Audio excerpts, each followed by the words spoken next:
It is an unspoken truth that the innocent desire corruption. They struggle and fight, but it is an artifice, a tragic pantomime that only serves to fool themselves. Thus far, the young and naive Matthew has avoided me, but his essence screams at me, imploring for my touch. His screams, they are transcendent.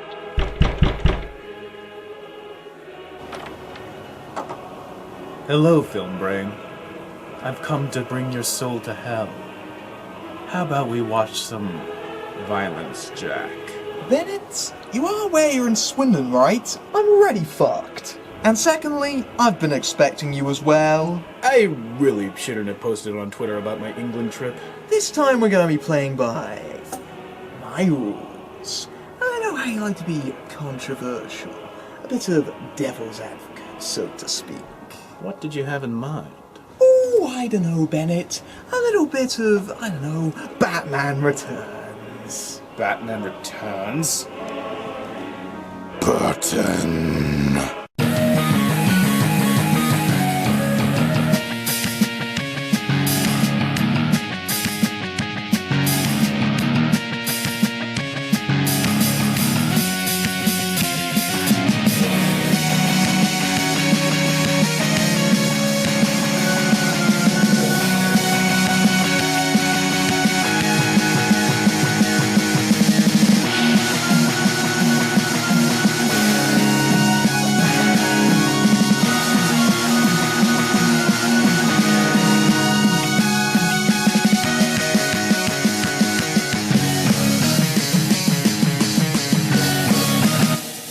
Thanks for the cup of tea.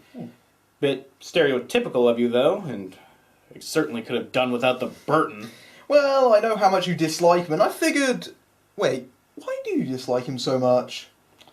I have my reasons. I hate Tim Burton. He is, in my opinion, one of the most overrated directors in recent memory. His films just all feel the damn same to me. A bunch of overly dark and moody movies that feel like they're pandering to the Hot Topic crowd. And not helping matters is that he casts the same actors in all his movies. It's always Johnny Depp and Helena Bonham Carter again and again. And the man ruins adaptations almost constantly. What he did to Alice in Wonderland is inexcusable and unforgivable. His Charlie and the Chocolate Factory may have been closer to the source, but Depp's pedophile Wonka with daddy issues was tooth-rotting stuff. And the Planet of the Apes remake? Marky Mark said it best when he'd rather jump out of a window than do a sequel. That's how abysmal that was. Whoa, slow down there, Sage. Tim Burton does have a very unique style, as I would put it, but when he's great, he's fantastic. I consider Edward Scissorhands to be one of my favourite films. I adore Big Fish. I even enjoyed Sweeney Todd. What I will say is that he's a very patchy filmmaker,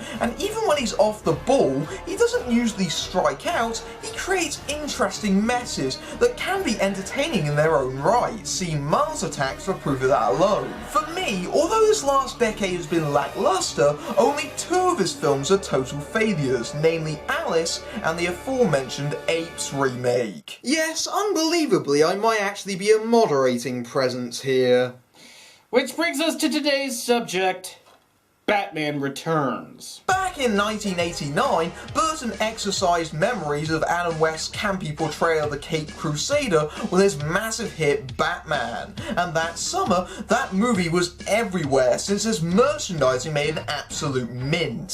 For the record, I like Batman. It's by no means perfect at any stretch, and some of it has dated horribly. You mean the fucking Prince soundtrack? Check. But I think Keaton is the best Bruce Wayne and Batman combination, whereas I think other actors do a better Bruce than the Bat himself. And who could forget Nicholson's Joker? His wide smile, no doubt over that lucrative merchandising deal that he got himself. Obviously a sequel was inevitable, but Burton being on it was not. He actually considered the first film to be a rough experience with far too much studio interference. However, Warner's tempted him back with complete control this time around, expecting another big hit nonetheless. Daniel Waters, who wrote Heathers, was brought in to write the script, having come off the legendary mess Hudson Hawk. The result was a dark and bitter film that divided both critics and audiences at the same time, got a heap of controversy resulting in a Lost McDonald's Happy Meal tie-in, and led directly to the hiring of Joel Schumacher to make a safer, more marketable product. And whilst it's gained a cult following the years after, I've never really been a fan of this movie. It always seemed like the archetypal example to me of what happens when someone gets far too much creative control. And in my opinion, giving Tim Burton creative control is too much of a very bad thing. Let's get this shit over with. The film begins in the Cobblepot Manor, where, wow, check out that architecture. Typical Burton. Everything elongated and sharp. The point, Bennett. Anyway, Pee Wee Herman and Sandra Bernhardt, yet more recurring Burton actors, give birth to something so hideous that they have to reenact the movie Basket Case. Hey, this is just like your birth, isn't it? Screw you. I was about to make the same joke to you. I feed off your pain. After eating a cat, which could have been symbolic if it actually meant anything, the movie continues to go out of its way to be dark, as just over 2 minutes in, the Cobblepots chuck their baby off a bridge into the river down into a sewer, where he eventually washes up with some penguins? And this was the exact moment the McDonald's Happy Meal time was scrapped. And why in the hell are there sewer penguins? Are they indigenous to Gotham? And don't you dare tell me they're a part of the exhibit, because why in the hell would a zoo connect to the sewer? We skip ahead 33 years to Christmas time in Gotham, where goodwill to all men is certainly not in effect, as per 80s 90s action movie rules, and a deliberate bit of social irony. In the city is Shrek's, an evil empire that is apparently a conglomerate that also owns Hello Kitty, judging by the signage. Max Shrek is the owner, played by Christopher Oh, God. Look at Walken. His hair redefines the word bouffant. It's like he's cosplaying as Beethoven. Not to mention his office resembles a padded cell, and he's talking about building a power plant even though the city has absolutely no use for it whatsoever. Yet he persists anyway? Dad, Mr. Mayor, it's time to go down and bring joy to the masses. Is that guy playing Shrek's son doing a bad Walken impression? Who the hell is this guy? That's Andrew Bernesky, who played Butterfinger in Hudson Hawk and Leatherface in the Texas Chainsaw remakes that Michael Bay did. So basically roles where he doesn't have to talk a lot. Precisely. In fact, he's actually named Chip in this movie, presumably because his acting is so wooden that it gives you splinters. And yet, despite being so malevolent that we might as well call him Mr. Burns and have done with it, the crowd of Gotham actually call him their own personal Santa Claus and believe his bullshit about wanting world peace. Must be the hair. Suddenly, a giant Christmas present comes rolling down and explodes, full of circus villains like out of Burton's own personal freak show. What is this? The Red Triangle Gang. Oh, clever, like a circus tent. Hey, Burton, wrong movie. This isn't the Joker we're dealing with here.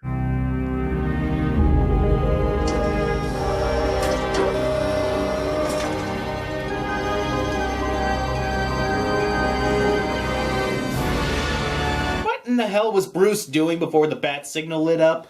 Better question, where and how did Bruce Wayne set up that complex mirror system on the roof with no one noticing? I mean, if Wayne Manor ever needed a roof repair, he's fucked! So in comes Batman, showing his complete disregard for streets full of panicked civilians by driving down the streets at 100 miles per hour.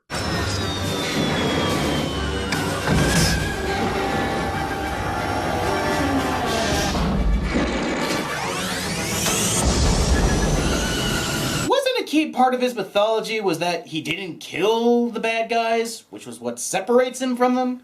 Personally, I'm more interested in the fact that the Batmobile has a large pole that couldn't possibly fit inside it solely for the purpose of turning 180 degrees. Bats quickly saves the day, and I hope you enjoyed that scene, because that's the last you'll be seeing of him for a while. Max, the gang's target, gets away, but stands on a conveniently placed grate, meaning he gets captured. He's taken to the abandoned zoo, which has a giant enemy crab, which is where the Red Triangle Gang hide out in the abandoned Arctic exhibit.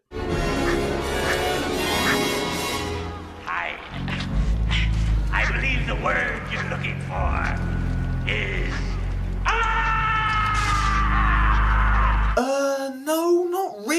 It's just Danny DeVito in heavy makeup. It's really not all that scary. This is not the Penguin!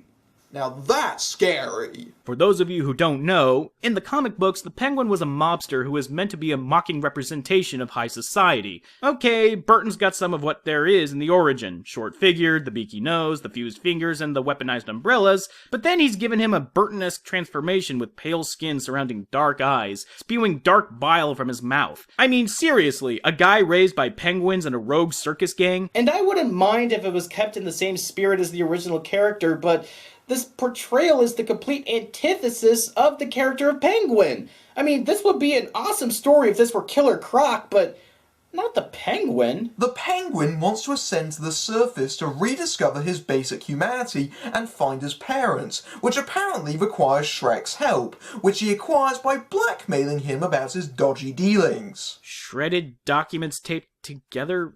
What? Just move on. How about Michelle Pfeiffer, Selena Kyle, who we've kind of been ignoring through the film thus far? Honey, I'm home! Oh, I forgot. I'm not married. What? How can anyone be so pathetic? Yes, to you I seem pathetic, but I'm a working girl. Gotta pay the rent. Thank you for constantly and annoyingly talking to yourself, Selena. It makes the lazy exposition so much easier. She goes to Shrek's place to brush up before the Bruce Wayne meeting and breaks into Shrek's secret files, which he handily protected using his stuffed pet chihuahua that he keeps in the same room as a password. Smart. This is all very interesting. I mean, about how the power plant is a power plant in name only, and since, in fact, it's gonna be a big giant capacitor. Instead of generating power, it'll sort of be sucking power from Gotham City and stockpiling it, which is a very, novel approach, I'd say. How would a power plant act like a capacitor? What's he gonna do with all that stored up energy? Put it in barrels? The fact that the plot is largely about a power plant that likely won't even be built because everyone knows it's made out of pure evil is really uninteresting. What is this, a city council meeting? Shrek defenestrates her, as you do, and I don't care if there are a load of awnings you fall through. When you fall from the top floor of a 100-story building, you are dead. Well, except if alley cats bite your fingers, because that has instant curing effects. God, this Catwoman origin is stupid. Hey, it could be worse. It could be the actual Catwoman movie.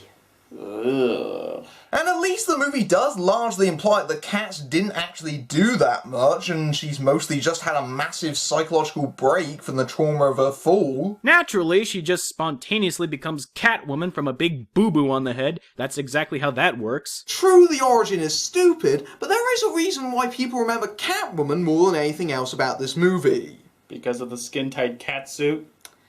Well, yeah, but it's also because Pfeiffer really gets the character, in my opinion. She's an absolute knockout in the role and makes the part work. It's a shame the movie has no idea what to do with her right now, though, so she just goes through attacking random people on the street. There's a scene where Bruce Wayne goes to visit Shrek to fight his power plant, and holy shit, there's a scene with Bruce Wayne in it! I mean, we're only 45 minutes into a film, and he's barely had 5 minutes of screen time so far. And there was me thinking we were watching a Batman movie. The problems and reasons for this are multiple. The first is that Burton obviously considers Batman to be the least interesting character in his own movie. Burton's affinity for the grotesque and the fantastical means that he gravitates towards the villains, as we saw the Joker in the first movie and with the Penguin and Catwoman here. The second problem is that Burton's Batman has nowhere to go at this point, or at least Burton seems to think he does. He's avenged his parents' death by killing their assassin the Joker in the first film, and that leaves a Batman who just does his thing because, hey, he's Batman. There are so many plots in this movie that it takes 45 minutes to set them all up, so no wonder we can hardly fit bats in there. And say what you will about Batman Forever, and believe me, there is a lot to say about it, at least it had a focus on the psychology as Bruce Wayne on Batman. There, I said it. Joel Schumacher did a better job with Batman than Tim Burton. Back to the plot, the Penguin stages his return to the surface by having one of his men kidnap the mayor's baby, pretending to rescue it. This is one of the most staged scenes imaginable, but because every single person in Gotham bar Bruce Wayne is stupid, they accept this without question. I wonder if the forward-dwelling clowns have anything to do with the forward-dwelling penguin. And really, what could be suspicious about a guy who spends endless hours in the registry office looking up birth certificates that couldn't possibly be his to make a list of firstborn children? What this depiction of the Penguin in this film is trying to aim for is a kind of tragic villain. Burton has always loved himself a loner and an outsider, and you could compare it to his previous film Edward Scissorhands, which has the same character arc Penguin has in this film, right down to the ironic Christmas setting during the conclusion. Thing is though, Edward is an innocent, unlikable character. The Penguin isn't. Sure, there's some moments where we can empathise with him, like finding his parents, but the character is also deliberately written to be nasty, repressed and unpleasant, like a total villain, resulting in complete tonal whiplash. I get what Burton's trying to do here, and it's interesting, but he doesn't quite pull it off, and you could say that for a lot of things in this film. And nowhere is this more apparent than in the scene where Max reveals to him that he's running for mayor so that Max can get the power plant built and snore, "I don't care." Max, elections happen in November. Is this not late December? Don't worry about it. Yep, just hand wave away the fact that this plot makes absolutely no sense. Of course, no one holds elections at Christmas, because it's Christmas. And honestly, the Penguin isn't even the main villain of this movie. He's a total patsy for Max. Leaving aside the fact that the Penguin running for mayor is a plot taken from an episode of the Adam West Show, if Shrek is all powerful as he is, why isn't he running for mayor? And how does a businessman, no matter how wealthy, manage to recall an election? Wouldn't this make far more sense if this character was a DA? Wait a minute. Was Harvey Dent supposed to be in this film? Yep. Then why the hell isn't he in here? Yeah, why isn't Billy D. Williams in this movie? Are you honestly telling me that Alien Intruder was far more important than this? Of course, just as we say that, Christopher Walken completely sods off for the middle act of the film. Apparently Penguin's going to cause chaos to force a re-election, but this is actually just a thin excuse for an action scene. Hey look! Batman has showed up in his own film finally!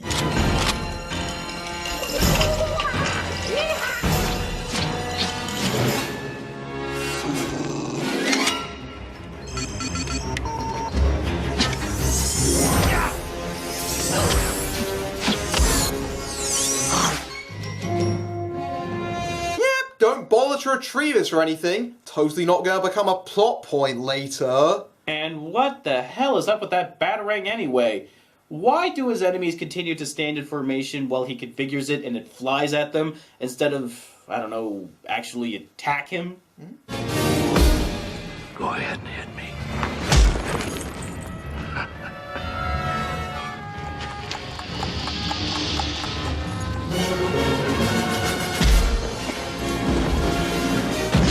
Holy shit! Batman just straight up murdered a guy! Batman! Fighting for truth, justice and casual murder? Batman and the Penguin encounter each other for the first time. Whilst this is going on, Catwoman continues her uncoordinated attempted revenge on Shrek, as opposed to use her position as secretary to poison his coffee or something, by blowing up his department store, which Shrek will never even mention, much less notice. Also, Catwoman teleports up the side of this building in a second. It's almost like she can fly, but no, that's what the Penguin can do with his flying umbrella. Now that's just silly. Batman follows Catwoman onto a roof, where they have a still and awkward fight clearly constrained by their costumes and by bad editing.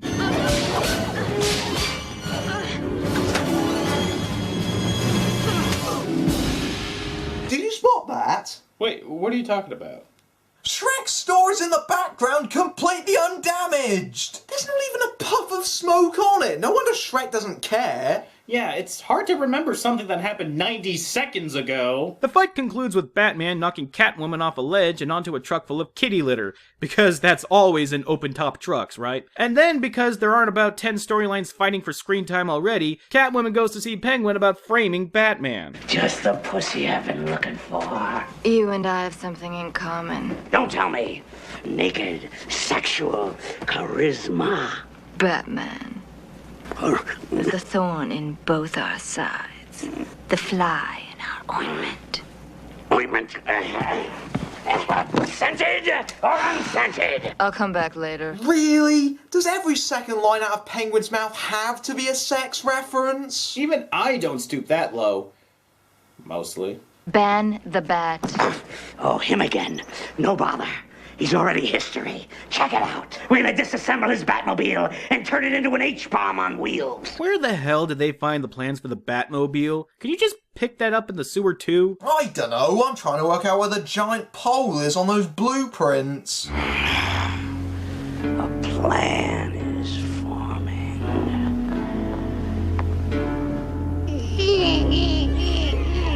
If he's lying on the bed like this, and he's got his hands here like this, how is he casting the shadow on the ceiling like that?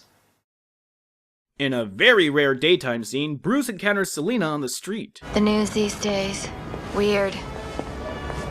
I heard on TV that Catwoman is thought to weigh 140 pounds. It's not even accurate. Batman blows it.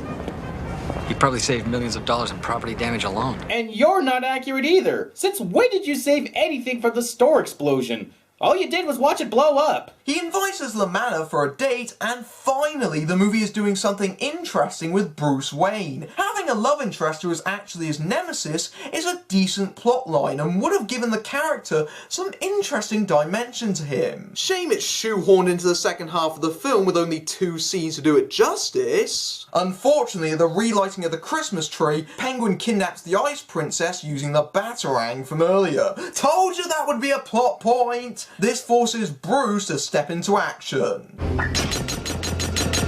Where the hell does that shell come from on the Batmobile? How can that fit inside it? Maybe it's on the blueprints. I don't know, next to where that giant pole is. So while Batman is away, the Red Triangle gang sabotage the Batmobile, while he goes to save the princess when he's attacked by Catwoman. I haven't been fed all day. Eat floor.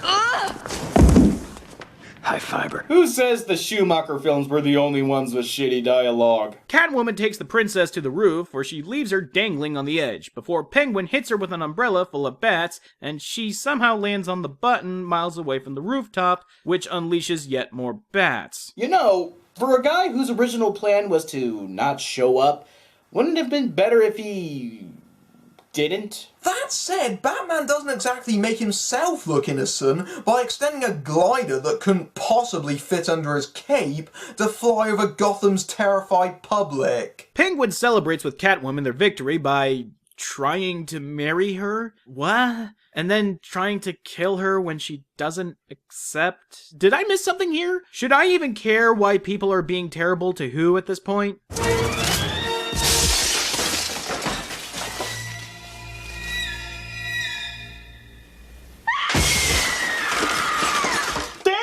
Girl! And from this point on, things get much, much sillier. So Penguin hops in a toy version of the Batmobile so he can remote control it and send Batman on a wild ride. This mostly involves Danny DeVito jumping up and down and mugging like an imbecile.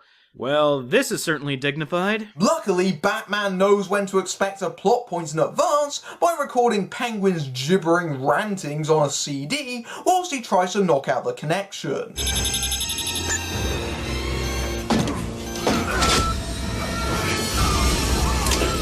Stomp through the floor of the Batmobile? How is that even possible? Especially if you consider that there's a pole under the driver's Enough about the goddamn pole! But there's still the small matter of the police chasing him. Figures the one time they actually appear in this film, they're chasing after Batman. Alright, now I'm a little worried.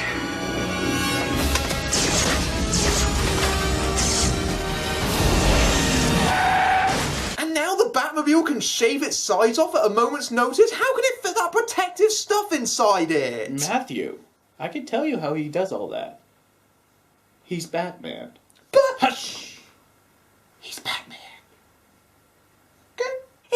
Incidentally, the police pursuing Batman as a criminal? Don't worry, that's never brought up again. Oh hey, Christopher Walken's back. We must be in the third act. Penguin is about to make a speech, but thanks to the Batcave's magic frequency jamming powers, hey, he's Batman, like you said, Bennett. They start playing the CD of the Penguin. Hey, just relax. I'll take care of the squealing, wretched, pinhead puppets of Gotham. You gotta admit, I played this stinking city like a harp from hell.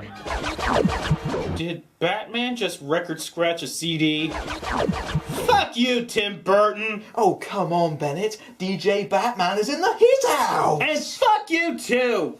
So the whole mayor storyline? Yeah, chalk that one up to another plot thread that went absolutely nowhere. And I guess that's the power plant one done as well. This film is molting plot threads. Bruce goes to the Masquerade Ball Christmas party that Max is throwing, and oh, Christopher Walken, don't ever change. It's there Bruce once again encounters Selina, and how ironic, the two people with secret identities are the only ones not wearing masks. Ah, God! Warn a guy the next time you do that. Selina admits she's come to kill Max, but Bruce talks her out of it. Yes, Bruce Wayne, a vigilante who has killed repeatedly, tells someone about justice. It's here they realize each other's true identities. When Penguin bursts in, he built his place directly over the sewer? He's come to kidnap Chip. No, not Chip, he's barely in this movie. When Max pleads to Penguin's sense of revenge to kidnap him instead, which he accepts. You see, Penguin's plan is to kidnap all of Gotham's firstborn children and drown them all in the toxic sewer water. See, that list that Penguin made over an hour ago has a point. Not quite. I mean, the Red Triangle Gang are riding in a giant toy train, slowly abducting the children, making it incredibly easy for Batman to stop the plan before it even gets started. So we spent an hour on a plot that went absolutely nowhere. That's like 5 different plans the Penguin had set up, and they all came to an abrupt and anticlimactic end. So it's on to the fucking B plan. That's how brilliant this climax is. And what is that plan, you ask? Penguins with freaking missiles on their backs. Really? He's Dr. Evil now? This is completely out of nowhere. This is so amazingly ridiculous, I can't even believe I'm seeing this. And I watch anime for a living. Of course, this is just the normal crazy shit Gotham citizens see every week, or it would if any of them were out on the streets. And somehow Batman instantly knows about this Penguin plan. He's even got a Penguin dar, for crying out loud. The Penguins are being guided towards the center of Gotham using a high-frequency signal, so this just gets instantly solved by the magic frequency jammer that we'd already established. So Batman just stopped another one of the Penguin's schemes mere moments after it started? I'm sorry, but why the hell are we even meant to consider the Penguin a real threat? This is a real gripping climax we got here, Burton. Knowing Batman is coming to kick their ass, the Red Triangle Gang all flee, leaving Penguin to escape by himself in a giant duck. I would like to remind you that people call this film dark, when even Adam West would reject this for being too campy. Batman spots him on a duck sonar, just go with it at this point, and crashes the Bat ski boat into him, thwarting his escape. The Penguin and Batman struggle to fight in their costumes, with Batman's frequency device somehow instantly teleporting the Penguins there. Penguin gets the device and launches the missiles, when suddenly a flock of bats inexplicably fly out the Bat ski boat and knock him through the skylight? And really? The Penguin is mortally wounded by falling into the sewer water? Is this movie going out of its way to be anticlimactic? Well, remember, the water is toxic, except when Shrek gets captured by Catwoman, then he can just swim around in it with no ill effects. Batman slides in to try and stop Selina from killing him, leading to one of the most infamous continuity gaffes in history. Selina, don't you see? We're the same. Split. Right down the center.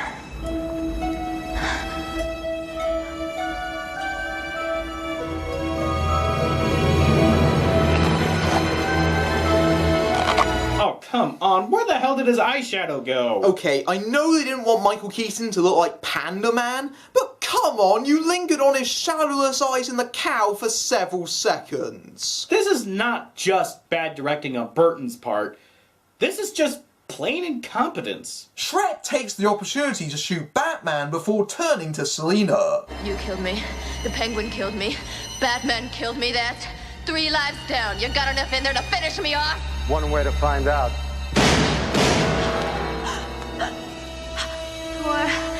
5, still alive. 6, 7, all good girls go to heaven. 2 lives left. Alright, what is up with this 9 lives thing? She may think she's a cat, but that doesn't mean she literally has 9 lives. Moreover, Batman and the Penguin didn't actually kill her, and by my reckoning, neither did half of Shrek's bullets. Exactly. She's not down to 2 lives. She has like 7 left. Using a taser, Selina fries Max with an electric kiss, blowing up the wobbling giant AC as well. Bruce searches through the rubble only to find Max's crispy body. Hey, the hair is still intact at least. Meanwhile, Penguin re-emerges, bile leaking profusely as he makes one last pathetic attempt to kill Batman. You know, I finally figured out why this climax doesn't sit right with me. The whole last third of the film is basically Penguin being shunned and rejected by society, relinquishing his human identity, then being abandoned by his own friends, returning to the form of a giant baby, and eventually an animal. And yet, because he's the villain, are we meant to enjoy seeing his downfall? And just to make that embarrassingly literal, when the Penguin dies, he's moved into the water by Penguin pallbearers, as if this climax couldn't get any more ridiculous. And that's my problem with the Penguin's characterization. Burton wants us to cheer for his downfall, and yet at the same time find it tragic. And you can't have it both ways, because all it does is make the climax feel cruel and bitter, as well as being disappointing. The reason why I hate this is because it's the Tim Burton freak show, not a Batman movie. The film ends with a final hope that Selina survived for a follow-up that never happened. Roll credits. After watching Batman Returns, I wanted to shit in Tim Burton's heart. He just doesn't get Batman. He barely cares about him and just thinks of him as the least interesting out of a quartet of freaks. Christopher Walken is especially hopeless in a role that is completely uninteresting despite being arguably the main villain. It's not well directed. He has let his style completely overrun the movie to the point where it's not even a Batman movie at all. Even the design isn't that good. His version of Gotham looks like an empty soundstage that is only the plaza and a few blocks around it. The plot is overly convoluted and full of plot threads that go absolutely nowhere. And the climax is an insult. It's not even entertaining as a movie on its own merits. It's just Burton letting his ego run riot at the audience's expense. It's awful, and as terrible and as damaging to Batman as Schumacher's Batman and Robin was. Okay, slow down a little. I dislike this movie too, but let's not go too far. This movie is a big, gigantic mess of a film. I have no argument with you there. It's not a dark film. There's far too many silly elements in the film for it to be that. It's just moody and bitter, and it's not surprised why it left audiences feeling cold. And yet, in the middle of this train wreck of a storyline, you can see interesting ideas that are half executed. And this is why Burton is such a fascinating filmmaker. Even in a film as bad as this one, it's still full of concepts and thoughts, which means that it cannot be wholly discarded. I hate you, you bastard. Consider us even. I'm Matthew Burke, and he's Bennett the Sage, beating down bad movies everywhere, and to play us out... Not Prince. Seal. Oh. Baby, I can bring